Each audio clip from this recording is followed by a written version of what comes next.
Bonjour à tous et bienvenue sur Le Rêve africain. Mon nom est Francky Rigosson, je suis juriste, écrivain et chef d'entreprise. Ici sur ma chaîne, je veux te partager mes expériences entrepreneuriales. Je te parlerai également de droit, mais aussi de littérature. Aujourd'hui, je t'embarque dans un voyage livresque, une expérience unique, où chaque mot choisi par l'auteur est d'une force phénoménale. C'est un roman qui se lit d'une traite, tellement il est savoureux, tellement il est délicieux, tellement il est onctueux. En vrai, quand je suis sorti de ce roman-là, du moins à la fin de l'histoire, je me suis dit qu'il mériterait un vibrant hommage pour cette œuvre qui est juste extraordinaire. Il mériterait en réalité une sorte de Walk of Flame, une ruelle avec une étoile posée à son nom, à son effigie, tellement le message qui est véhiculé est fort, est grand. En tout cas, trêve de bavardage, j'arrête de te faire languir et je vais te faire le résumé de ce livre que j'ai eu l'honneur et le plaisir de déguster et de lire. À vos marques.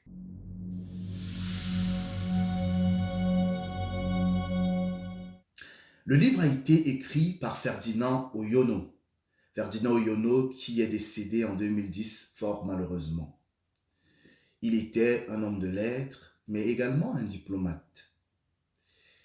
Et le titre du roman s'intitule Le vieux nègre et la médaille.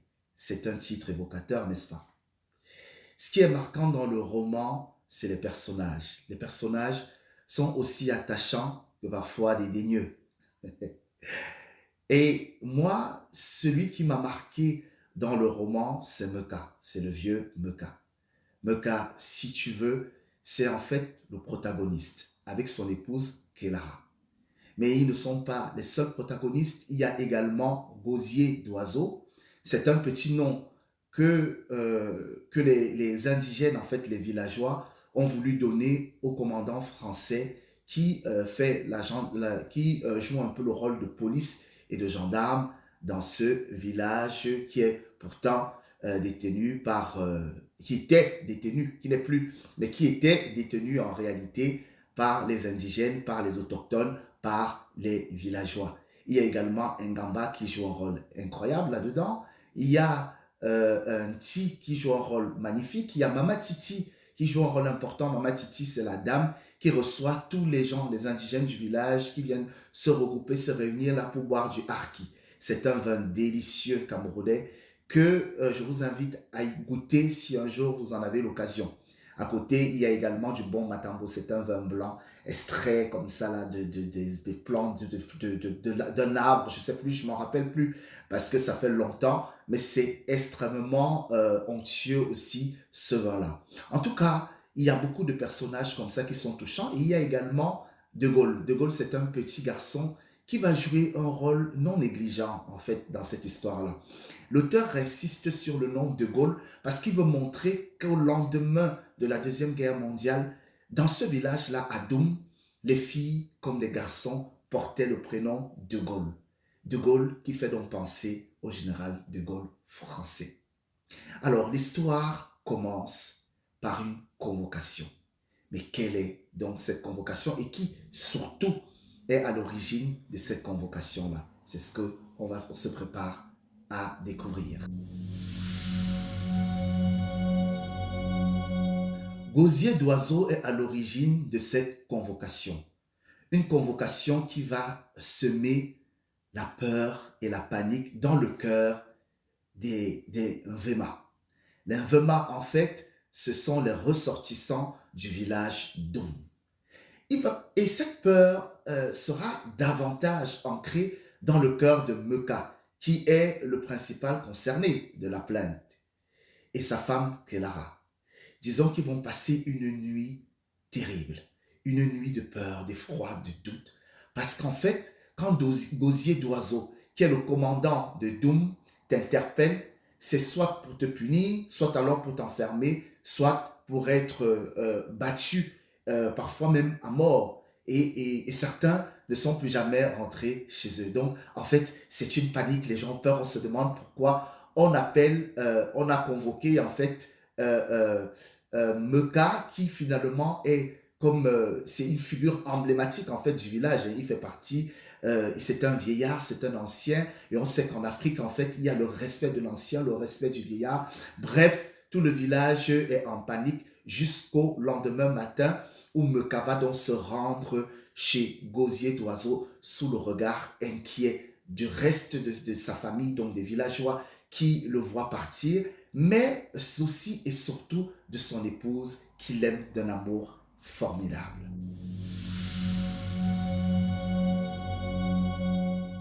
Notre cher Meka va se rendre chez Gosier d'Oiseau. Il va arriver chez le commandant qui va le recevoir plus ou moins avec beaucoup de considération, plus ou moins. Il va le recevoir, il va parler avec lui. La conversation que Gosier d'Oiseau va avoir avec Meka est intéressante. De prime abord, il le remercie Meka d'être venu à cette convocation-là. Il faut savoir que Meka ne comprend pas français, il ne parle pas non plus beaucoup français, et donc il y a un interprète, donc un Vema qui est là pour jouer en fait le rôle d'interprète. Hein, voilà. Voilà. Et donc, il va dire à Meka ce que dit Gosier d'Oiseau et inversement. Gosier d'Oiseau remercie Meka. Il remercie Meka pour deux choses. De prime abord, parce que Meka a fait quelque chose de fort. Il a donné tous ses terrains aux missionnaires qui sont arrivés à Doum. Il faut savoir que quand l'auteur met l'accent sur le fait que les terres de Meka ont été données de façon désintéressée aux missionnaires, c'est pour montrer que la religion a eu un rôle essentiel en fait dans l'abrutissement en fait de ce peuple-là du Cameroun, hein, qui sont les Vema et dans ce petit village de Doum. Il le remercie également pour autre chose, pour le fait qu'il ait laissé ses enfants aller lutter auprès de la France pour chasser les Allemands qui étaient là jadis. Et il va lui annoncer une nouvelle qui va réjouir le cœur de Meka, mais de façon extraordinaire. Notre cher Meka, ce vieillard malicieux mais aussi bon de cœur, va recevoir une médaille. Mais la médaille ne sera pas remise par Gosier d'Oiseau. Elle sera remise par un personnage très important. Elle sera remise en réalité par le chef des chefs, par la côté, comme le livre nous dit, pas la ressemblance, pas le semblant. En fait, la médaille sera remise par le président de la République en personne, qui va quitter de la France pour venir remettre la médaille à Meka, mais à une date qui est extrêmement importante. C'est donc le 14 juillet. Et on sait que le 14 juillet, c'est la célébration de la fête nationale de la France. Meka va être décoré le 14 juillet et cette nouvelle va ravir tout le village qui va verser dans une joie débordante, sinon même dévorante. C'est donc la fête au village et Meka va débarquer, il va rentrer de son rendez-vous dans la voiture de quelqu'un, dans la voiture de Gosier d'Oiseau qui est quand même craint dans le village parce que c'est le commandant. Et quand il envoie ses servants, sinon ses policiers, hein, ses subalternes, arrêter les gens, voilà, il les frappe comme je vous l'ai dit tantôt. Donc quand il arrive dans la voiture de Gosier d'Oiseau, tout le monde le regarde avec un regard différent. Pas un regard jaloux, mais Meka, à partir de ce moment, devient plus important qu'il ne l'était avant. Il faut savoir que les Blancs avaient leur quartier. Ils avaient leur quartier qu'on appelait le quartier européen et les indigènes avaient le quartier qu'on appelait le quartier africain. Les deux ne se mélangeaient pas. Que Meka arrive dans la voiture de Gosier d'Oiseau qui n'avait jamais porté un noir dans sa voiture, sinon sa femme avec laquelle il entretenait des relations cachées parce qu'il ne voulait pas que les autres blancs sachent qu'il vivait avec une noire. Bref, tout le village est heureux. On voit Meka sortir de cette voiture-là Et on comprend en fait que quelque chose se trame. Il annonce la bonne nouvelle, c'est la joie, la bonne humeur. Et la nouvelle va se distiller en fait comme une poudrière de sable. Son beau-frère va venir, Mgamba qui est son beau-frère, va venir avec sa sœur Amalia. Ils vont venir pour célébrer, festoyer ces trucs-là. Pour donc se préparer à cette fête, à cette célébration qui s'annonce riche en couleurs et magnifique, Meka va se coudre en fait un costume, une veste. Parce qu'il faut qu'il ressemble aux gens qui vont peut-être devenir ses amis.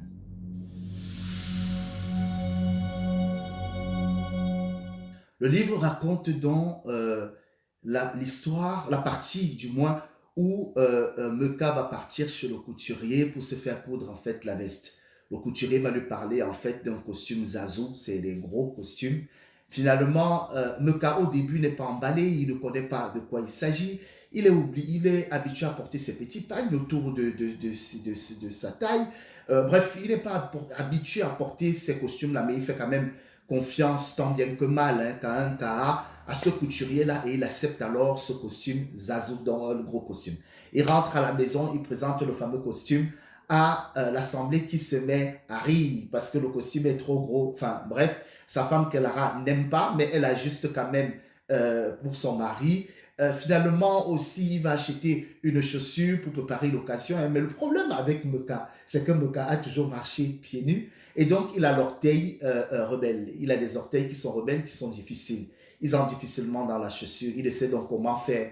Et il commence à craindre de ne pas pouvoir tenir dans ces chaussures-là quand son beau-frère lui fait une proposition, celle de verser du sable et laisser le sable rempli dans les chaussures en mouillant un peu puisque c'est le cuir, ça va s'élargir et ça va faire en sorte, enfin ça va s'élargir et ça va permettre à Meka de pouvoir justement la porter, la chaussure. Et donc Meka va faire cela. Le lendemain, il va porter sa chaussure. Le village, enfin pas le village, sa femme, son épouse et lui vont se préparer. Ils vont donc aller à la dite cérémonie, la cérémonie de remise de médailles qui va être faite sur une estrade, un grand stade, où on a invité également d'autres indigènes, les boys aussi, les boys, c'est-à-dire les servants en fait de ces colons-là. Donc voilà, la cérémonie va se passer là-bas, ils vont donc se diriger là-bas, tous sourire de recevoir cette grande médaille. Mais quelle est donc la signification de cette médaille? En fait, c'est ce qu'on va savoir bientôt. Meka et son épouse vont arriver au lieu dit où sera remise la médaille. On va mettre les indigènes d'un côté et les blancs de l'autre côté. Ils ne seront pas mélangés hein, du tout. Ils seront, voilà, ils seront un peu dispersés. Meka sera placé dans un grand stade. On va lever les drapeaux. On va attendre le chef des chefs pour qu'il vienne remettre la médaille, mais il va se faire attendre. Comme certains chefs, il va se faire attendre. Et pendant longtemps, Meka va rester sous le soleil. Le vieux va souffrir, il sera dépité, il sera fatigué. Il va même vouloir à un moment donné lâcher prise, mais il va se rappeler à cette médaille. Cette médaille qui va représenter quelque chose de grand. Finalement, le chef des chefs va arriver, le président va arriver avec gosier d'oiseau, avec les missionnaires, dont les prêtres français qui sont venus là et qui ont assis par le biais du christianisme, en fait, l'hégémonie de la France dans ce village-là. Ils vont arriver, on va décorer Meka. Mais en fait, dans l'assemblée, dans le groupe des indigènes, une conversation va se déclencher et cette conversation va susciter une sorte de dégoût en Kelara qui, avant cette discussion, regardait Meka d'une manière admirative. En tout cas, elle a toujours été admirative de son mari, mais là, elle va se rendre compte de quelque chose. Alors que certains indigènes ont reconnu Meka, un autre ne l'a pas reconnu. Et il se pose la question de savoir si c'est le vieillard Meka, originaire d'Envema, à qui on va remettre la médaille. Il se demande alors pourquoi simplement une médaille remise à Mecca par rapport, comparé à tout ce qu'il a donné et apporté à la France. Il a donné ses fils qui sont morts à la guerre et qui a rendu la maman, qui du coup a rendu Kelara sans enfant, parce qu'elle a perdu tous les enfants qu'elle avait à la guerre, du moins pour cette guerre qui a fait asseoir en fait l'hégémonie de la France. Il va donc parler de ça et Kelara va se rendre compte qu'en réalité, oui, pour une simple médaille, pour de petits honneurs, son mari a bradé en fait tout son charisme.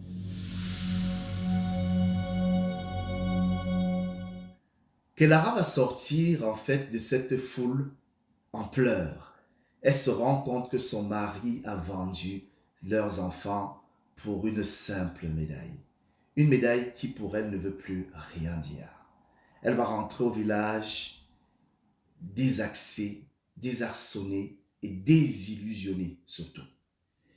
Sa famille va l'accueillir et va la bercer, va même la consoler. De son côté, Mecca va rester avec les autres. Il va rester avec les colons, il va rester avec le chef des chefs. Et il va tenir quand même un discours extraordinaire. Il va prendre la parole et il va s'exprimer. Il va déjà rappeler que la médaille qui lui a été donnée est une médaille d'amitié.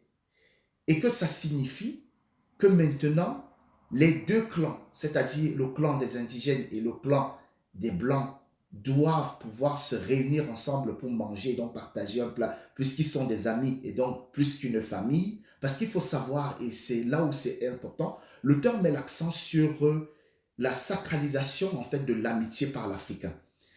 L'Africain, c'est-à-dire, enfin du moins à cette époque-là, l'amitié avait un rôle sacré. C'est-à-dire que c'était même au-delà de la fraternité. Mecca prend donc la parole et il va dire merci déjà pour la médaille qui lui a été remise. Mais il va interpeller en fait ces gens-là, les gens qui lui ont remis la médaille, en disant oui, vous m'avez remis la médaille et j'en suis fier, j'en suis heureux. Aujourd'hui, vous dites que c'est la médaille d'amitié, qu'on est devenu plus que des amis. Du moins, l'interprète avait dit à Mecca tout ce qui était dit par les Français, puisque la majeure partie de ces gens-là, des indigènes, des villageois présents, y compris Mecca, ne comprenaient pas français. Donc, il remercie. Et il leur dit, bon, à compter d'aujourd'hui, j'aimerais quand même que vous veniez manger chez nous et que nous aussi, on aille manger chez vous. Et la foule va verser dans un rire, dans des applaudissements. Donc, bref, tout le monde va se rendre compte que ce que Mecca vient de dire est génial et qu'effectivement, à partir du moment où ils sont des amis, ils doivent partager des choses. Bref, et donc Mecca va inviter le chef des chefs à venir chez lui. Le chef des chefs va décliner l'invitation, mais il va promettre à Mecca de l'inviter lui prochainement chez lui puisqu'ils sont déjà des amis pour manger. Bref, ils vont donc aller pour célébrer tout ça dans une salle de fête. Et dans cette salle de fête-là, il va se passer encore autre chose. Mecca qui ne connaît pas encore le champagne va boire le champagne le jour de la fête. Ça va être chaud. Les indigènes vont s'amuser. Pour la première fois, ils sont dans la même salle quand même avec les blancs, mais ils ne vont pas trinquer ensemble. Ils vont trinquer de leur côté, les blancs de leur côté. Ils vont se saouler la bouche. Ils seront éméchés à mourir. Bref, ils vont boire comme c'est pas possible. Les blancs, eux, ils vont rentrer finalement parce qu'ils ne veulent pas rester avec eux. Eux, ils vont rester entre eux, donc entre noirs, dans le secteur africain. Ils vont donc rester entre eux.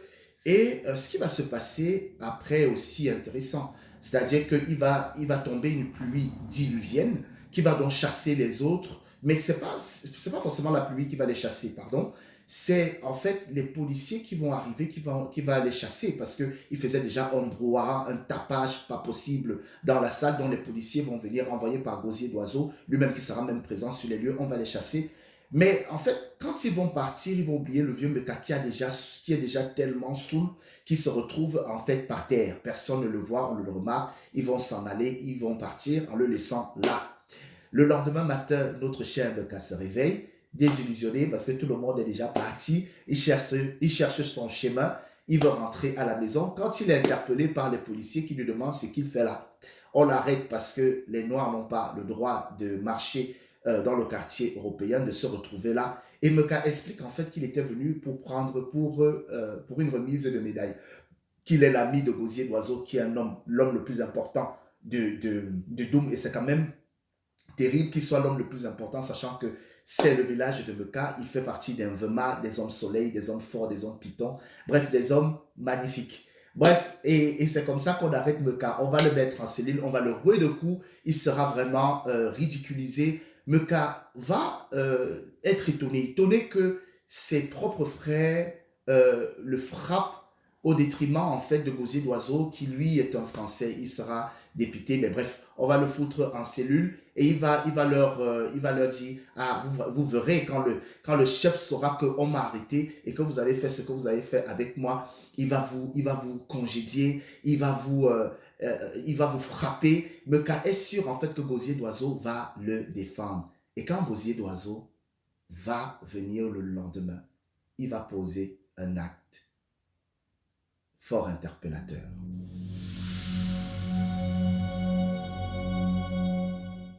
Les gardes vont prévenir Gosier d'Oiseau qu'ils ont arrêté un vieillard qui n'avait pas de papier, enfin voilà, et qui s'est perdu comme ça dans le quartier européen, enfin du moins dans la ville.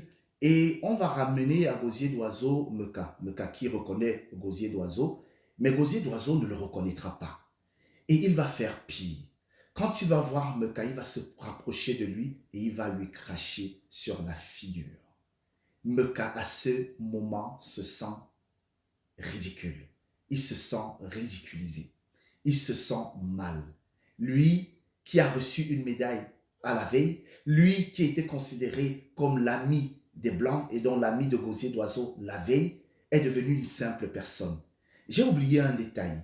Lorsque Meka a bu et qu'il était devenu saoul, il est tombé il s'est évanoui presque. Il a perdu sa médaille. Bref, il sera méconnu presque par Gosier d'Oiseau et Meka va exprimer sa colère, du moins vraiment pas de façon explosive. Gosier d'Oiseau semble regretter ce qu'il vient de faire. Bref, il a ridiculisé Meka qui se sent plus bas que terre. Dans cette salle-là, Meka va jeter les yeux quelque part. Il va jeter les yeux derrière en fait cette cellule. Et il va se rendre compte qu'il a donné toutes ses terres. Il va se rappeler en fait de ce que Doum était avant l'arrivée des Français, la richesse qu'ils avaient, comment ils étaient influents. Et aujourd'hui, on lui crache à la figure. Il est devenu rien. Une simple personne. Rien du tout. Il va tomber dans une désillusion sans précédent. Il va rentrer chez lui dépité alors que tout le monde l'attend avec la médaille. Il va rentrer en pleurs et presque mourant d'ailleurs. La famille inquiète de Meka, qui est inquiète depuis la veille parce qu'il n'est pas rentré, sera heureux de le retrouver. Mais on retrouve un Meka qui est fatigué, épuisé et il raconte son épopée. Il raconte l'humiliation qu'il a subie et il n'a même plus la médaille. Sa famille est en colère. Ils sont en colère parce qu'ils se rendent compte qu'on leur a menti. Et que le fait de remettre la médaille à Meka ne faisait en rien de lui un blanc et donc une personne qui serait importante. La désillusion est grande. En tout cas, ils commencent même à se moquer de Meka au final et ils se disent que la médaille au final n'aurait pas rendu Meka plus important qu'il ne l'était.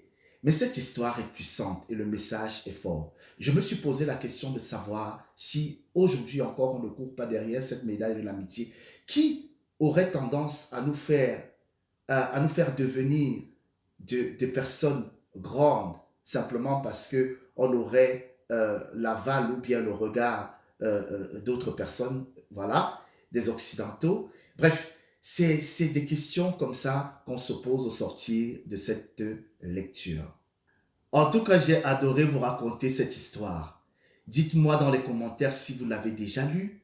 Qu'est-ce que vous inspire cette médaille donnée au vieux nègre, donc au vieux Meka?